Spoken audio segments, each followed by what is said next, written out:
हम अपना क्लास में लइका करेलो समार बैठे खाती पास में।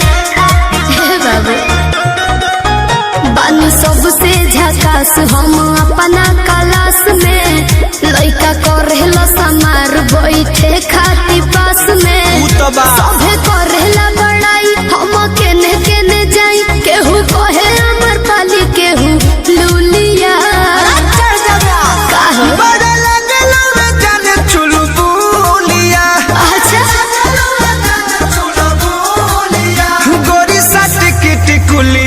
पढ़े जब जानू स्कूलिया पढ़े जब जानू स्कूलिया। अरे चुप रहो।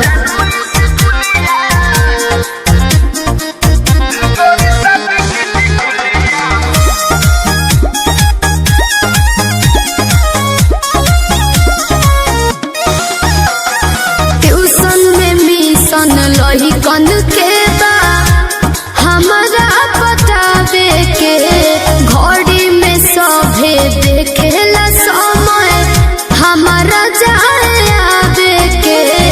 ये हमरा सब बुझाते है बाबू। तो का पूछता है? ए धन ओठ पर लगा के उठल लिया तो चले लू हिरनी वाला चलिया। ऐसा नहीं बता चिझना हवे जान तू ममोलिया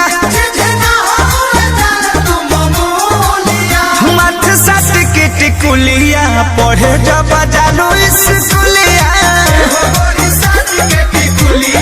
पढ़े जब जानू स्कूलिया।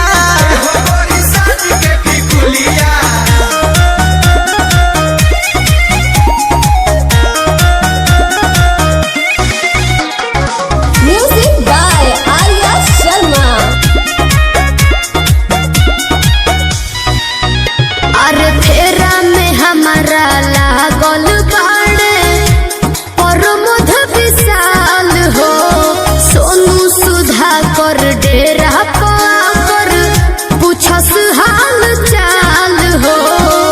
पप्पू पिंटू लागल बड़े बाबू। तो का करी बाय कह के निकल जालू हंस के जीवी रह जाला भीतर तरस के। हमसे मजा ले ले सखी तोहर जूलिया हे गोरी साथ के टिकुलिया पढ़े जब